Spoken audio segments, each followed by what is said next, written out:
Fane se ababaawa akọ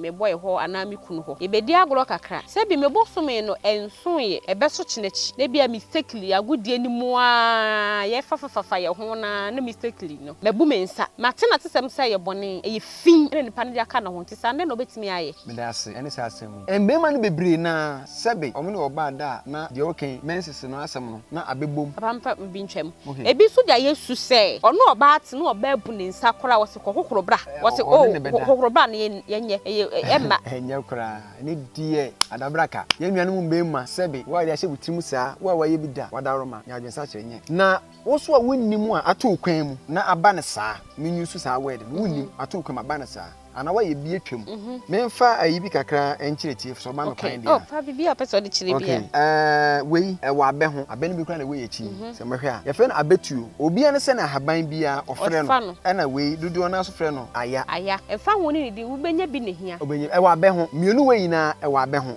enti wo ye obi a oni oba akohia sebe na menses no no akofisi sa problem no ko abe ho ko pe wei bi na pe wei bi na ni die kwan so se wo ko pe bi e de di sa adwuma ne de a wo yedu abe ne nchen no aya yumpa boa rompa boa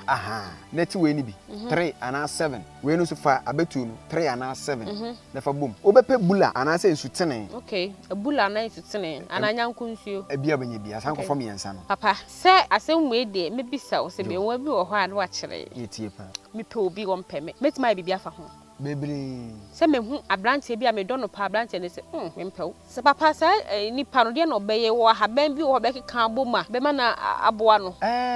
one se ade a me kire wo no wo ye sa ade no a ebe me hu se na meka no ne ho adwene be ebe connect am wo na so ho dae okay good enti da wo be hu sa ade no ebia da de wentumi anko no ha da wo be nya ho kono woni nipa ne din obepe kamfa ya kamfa so waye nsem o kamfa ya so wo do obi pan nipa ne ndo pe kamfa 3 ana 7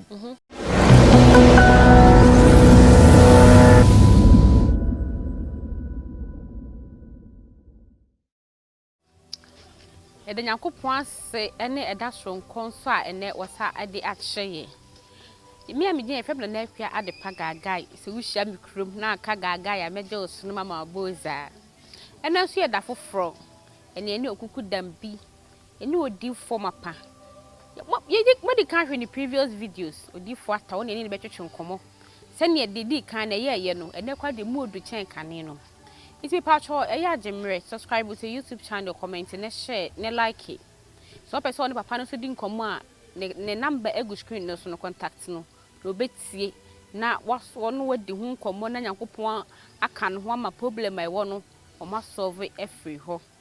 mi amigina ha yi efe makua de pa gagai ka me ho na me nkwaji madwa de ne papa ni nkomo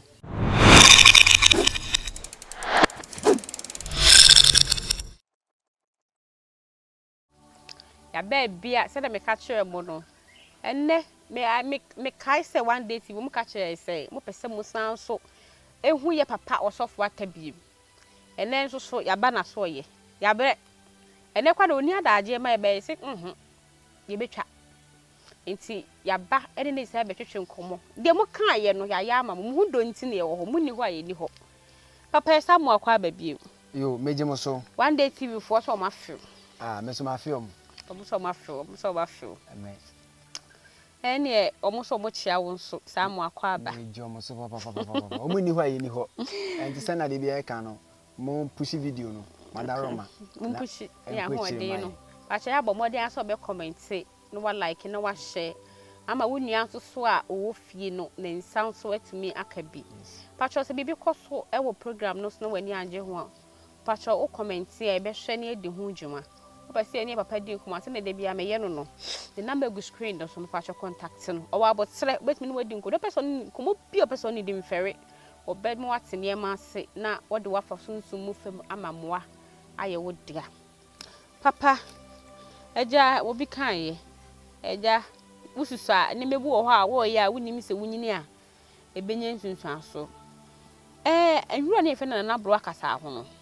so papa bacho ho enwura ko me bacho me ho pa me yentitie bi matese sa haban no ojo nso kra guso a ojo ba wonu biem wo ye be ma so a etimi gya wo gonorrhea ne syphilis ne saa yare no etimi kumo be ma na on say ye nkura nsu bu okra pon school na nkwa ho dwonso de wetuma dwonso bi eguso won kai momba so bi on so kai so ye saa de wo so di so guso e kata tia na ye omofe papa ye no kresa me da se me che wetiefo mesem say omumpushi video no na enko ekire mai so mu ni ho a ye ni ho oh papa ka mai me da wase bi de no so fata obo ase na me wo na saa asem no mka se na na abrewa kata kata ho yen kan sa infra no tuma kaka na wo de onsaka na kata na ebie no yaso junso gusu a ebi nsa wo se den on woda wo ye be ma so timi nya syphilis ne de won ware da mini abanya no kore papa so say enukure bie ni sa se nya no kore osofo ata na ka se nya no kore nya no kore emre bi man bi ba me ho ache asema eko 2 years ni na se ye di nkomo problem mi no de bae enti ye di nkomo na man no so na wakoba ebi sebe akogi suman de o kan na me be kan de ebesi so wakoba be akogi suman na suman no wan fa nko omo ye man se de ketua bi na sebe wembu ade ne se eye bibi aso nti no wonim se suma eye se de kwa mo okoja ambambo koja ambambo free esirem ho bebi na wan fa nko enti obae no so de aware sem ne bae timini ni di nkomo na me se papa suma bi na wakoje na wan fa so de bi so fo me nkoje bi na so emire bi nkoje se de bi e obebi so ache eno kra na se aya hodinduro na me se hwe aya bosom kese pa na nipa na tama enipa na wu se wan fa nko na de ba peninu so wu a aka wo ho so nim na akwan entasem ma ne be kan se asofata wo ye dan na hu na me se papa se beta frache ye hu susade but eba ne se ye de emfa nse ya de ye be bo nipa eba ne se ye se sabio beyie a ye kan a osofata me obeyi na nya ni boni mu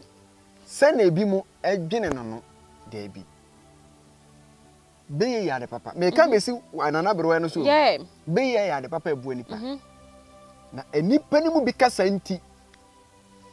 obi ohunhun bi a na odi esie ana odi sie yanka ne sa nana bro no mo ka no enye no kore se oju so guso bibi be ye enye no kore oso fata me ka de pen obi a oti ohwe video yi bi a emfa comment mbra dese oju so guso enya ohwe enya wo hwe na de wo mu ni se ye de haban ye adwuma no ebia obi aba o pesa haban bi de ye adwuma bi aboa nipa no madwunso eguso mekote a etoro okay entimi nya adwuma entimi nya adwuma mo entimi nya adwuma mame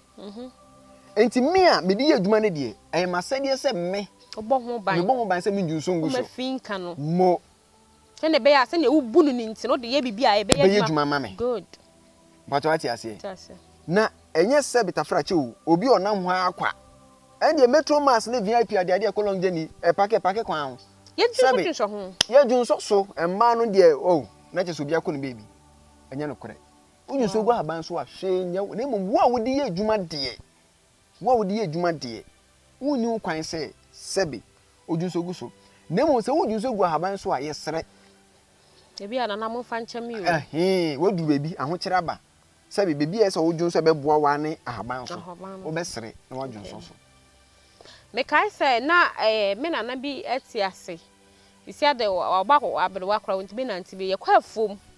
na pesa wodwunso ade so de se kan ne dofom mo na onya asase na wodwunso so mo na wodwunso sebi ono so no ye konfo aha ono wode se kan ne fa fom na aka asase no ana so wode kokko nwura kra woni bode se kan ne prepre wodwunso fom se na be ye kine bi wo be fa sa ade no a akoye adura e be boa no okre baye de ya kwa ide ni ma dokoro nti edwunso so antu dwunso wo a wonnim de wonnim anti bible kan se bra na wonnim bone ho afodie no na bone no ye mungum so na bra wo behunu ye ne de ye bebuabu so eto akwa de to ye so aha na ayi papa fa ne se ababaawa akọ me boy ho ana me kunu ho ye bedi agoro kakra se bi me bosome no enso ye ebi a ebe so chinechi na bia mistakenly agudie ni mu a ye fafafafa ye ho na mistakenly no mabu mensa mate na tesem say ye bone ye fin ene nipa ne aka na ho tisa nde no betimi aye me da ase ene sa asem embema no bebre na sebe omne oba da na de oken menses no asem no na abebom apampa bi ntwam ebi so da yesu say ono oba ate no oba bu ne nsa kora wo se kokokoro bra wo se kokokoro bra na yenye emma enye kora ne die adabraka ye nuanu mbema sebe wa ya shebu timu saa wa ye bi da wadaroma nya adwensa kire enye dabi enye kora na yes kokokoro bra enye kora na woso a wonnimu a ato kwan mu na aba ne saa menyusu saa word no wonnim ato kwan aba ne saa ana wa ye bi atwam memfa ayi bi kakra enchiretie so ma me kwan dia fa bibi a pese de chire bia wei wa abe ho abe ne bi kra na wei echi se mehwe a ye fe na abetuo na obi ane se na haban bia ofre no ye de ye fe na abetuo ana wei dudu na so frɛ no aya efa ho ni di wo benya bi ne hia obenya e wa be ho mienu wei na e wa be ho enti wo obi a oni oba akohia sebe na menses no no akofisi sa problem no ko abe ho ko pe wei bi na pe wei bi na ni die kwan so se wo ko pe bi e de di sa adwuma ne de a wo yedu abe ne nchen no aya yumpa boa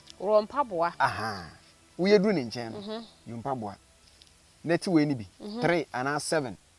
we no so fa abetu no 3 ana 7 na fa bom wo be pe bula ana se nsutene bula na nsutene ana nyankunsuo ebia banya bia san ko fam yensa no na wo de egum na wa posa wo se ya wo Monday a ade a me kire wo be dware ne Sunday anadwo na ade a che Monday ya wo Tuesday a wo be dware no Monday anadwo na ade a che Tuesday ye dware di si ye kra dem e bia anadwo be 11 mo tu dwale ya na 12 abo wo de si wo kra dem na so office bia unko be bia wa be fie 7 o'clock wa be fie 6 o'clock wo ji hu di se wo mpie biomu a no problem betimi aye na wo de ada otu wie wo se wo da ni kwa so ye nya mpie enu nti na ye ka se nipa bia so odi nti ye ne 11 ye ne 12 when se sa time no unko nye biwa bonti mo na wadware sa efin no sasa no efiri so why na say wa mistakenly unu obi ada wa be wona men sisimu ana se na eye wo habit no osigai ukope saa de we bia ne pensu tene nyankunsu ana ebula posa na se bia na 11 kra na uji wudi se umpie ko ba bia bim fedware so de be hohoro ne ho onfa samna ne sapon kan wo be hohoro ho no wakoda na amasa asasa na edi wachi no efiri na nyoma chima ye ama na esi wi osofata wakai okay papa say the area say abrabo aye boy nkika wan wo ye ho bebre nipa bia no waka bia mahu say wo say wo cleanse wo ho enti metu me say me cleanse me ho aye wo bia wo say metimi aya me de be cleanse me ho me practice no fe me ya me de be cleanse me de be me habit so every 2 months bia me cleanse me ho every 3 months bia me cleanse me ho ho pa me bra pani hwe so obenya adwera abreme a adwera no say obenya abreme a ahu na meka say yen ebibifo no ye de ase etirimu a medi etirimu dem ye mu bi sebe ese ahaban akoye abosom sem ana abosom nyoma entesa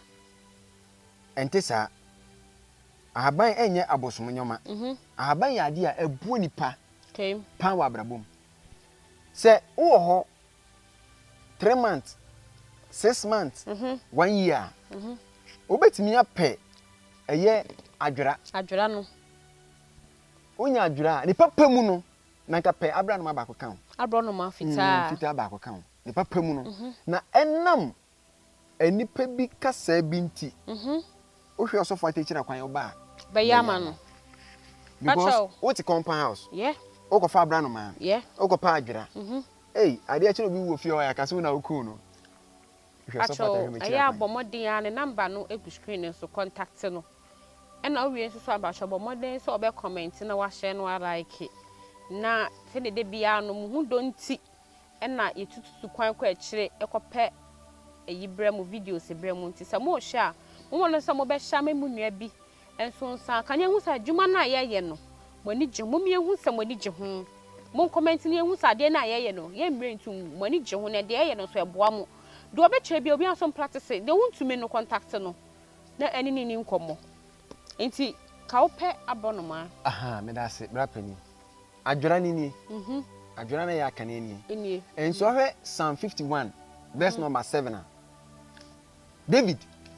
of Uriah jere ekun no Bible says samane tata no o mane nda enti okwa awrade ni bom pai no ene awrade da adwora we di kire no wafo bi yire o David Onyankopon akoma so pa no bani wodidi anyina achi stila no ya mana nkosofo ho adwora ya na obo ni ketwa we na abeka 51 verse number 7 o se fa adwora fe yi hu bone na sasa na be firi wechi enti adwora yi ena meka no onya bra no maka ho a ye firi bi se wo tan ne ade ahaban wo te ya ahaban but wo tan na na ekosunsum eno na ye medjuma okay enu ye medjuma ene me hu no say the best thing is so obeba na ya boa obo ase na me ho enu ano no because wo koto tisia na wo be de den kasa be na abeka gusu de na wo be ye at least what kire de why ade so what kire de but me hu ni say nipa pamu a tuanamon nipa ni tuanamon nipa no entuanamon bra na wo de adwura no ho ama se fin no efrin so na biebie kwan amano wow papa ye wo bibi say utime wo akola bi na akola no ya asodenfo saa no huhu bi na ye wo mu ana ase den ena obi wo ho so a wo akola bi wo ho a do be ni bi enye yi akola bi wo ho a ne nsa so keka de ye fini nkura brem wodi wo perfect kasha be finfi obetu akwa saa kwa na ye omoden nti omo ma frɛ me ni na no be di adanse wo programming so say obi obefrem bia meje ne krada enipa de woto no enton amobɔ mo fi kro bi so mo wonam bia mo chiri menim de nti a meje saa nyuma no yedi kan ne hwɛ sɛ denti na saa nipa no yesa ebia fa na sɛ bi kura wakase tia honhom bi wabɔnten honhom betima to asɔde ama no okay ebia ka fra chewo ne ma me ayo obi bibi enipa no betimi dia nso mpanifo sɛ nume ntimi wa etete ntoma ye betimi do bana twewaso just like that ewo ho enti ehwe saa de na ye wo samena bi wo ho a yetumi de boa wo okay na nyame nam so ma akwala nani eba fom wow hey another one day TV ye ko ye gusu aye ko papa se asem we de me bisa o se be won bi wo ho a na wa kire yetie pa me pe obi won peme okay metima bibia afa ho bebre se me hu abrante bi a me dono pa abrante ne se me mpew bebre ma je de wose me ye wose me mpew de na metimi aye one woni nipa ne din woni mkuro firi so no obomadi ehunu kuro no firi so no enam omuchi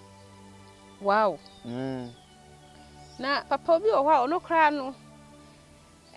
fanasi ababu ni kumase ha se na busua nyina na nkanso nyina me fanese omo tetafo a omo nyina tetafo a omo like onim na chimpo obi anim na chi enti sai ni pa no fanase matena tafo me ma me atena tafo na anyini me ma me ba tafo no ya akola me ma me ba tafo no ya akola eho ne ya betena ana ye dia wo me ma me dia wo me ma me so dia wo me ama me so manyini enti sai ni pa no ebe ye den na onu bisa baka se me fitafo se ewo mu sa bebre Bible say obo ade de dansia na bo wiase no de dai to so no home enipa bia enti na enipa bia so 7 days na ewu enti se woni mi nipa no ne krada de wonim kro free so enton ne ade a endi ade no be ye no 7 days okay good na akosi so okay se papa sa nipa no de no be ye wo haban bi wo be keka aboma be ma na aboa no one ana me kan say onim enton ne saa nyoma bi a enipa ne free no a obepe kamfa ya kamfa so waye nsem o kamfa ya so wo do obi pan ni ndo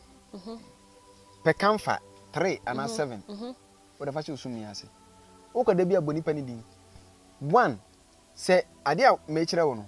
se enipa no beba ne kra no ebedwene wo ho ana enipa no bete wase a menka ne saa wo yes ade no 1 2 3 wo de 3 na shawa 3 days wo de 7 na shawa 7 days ba wo de fa 7 shawa 7 days bo ne nkosi ne kra da so enipa no bepa wo be hu wo da yim the moment wo be hu nipa no pe da ye ne kra da no eno so be apia na dodo na no ya na eba da enipa no ye de wo no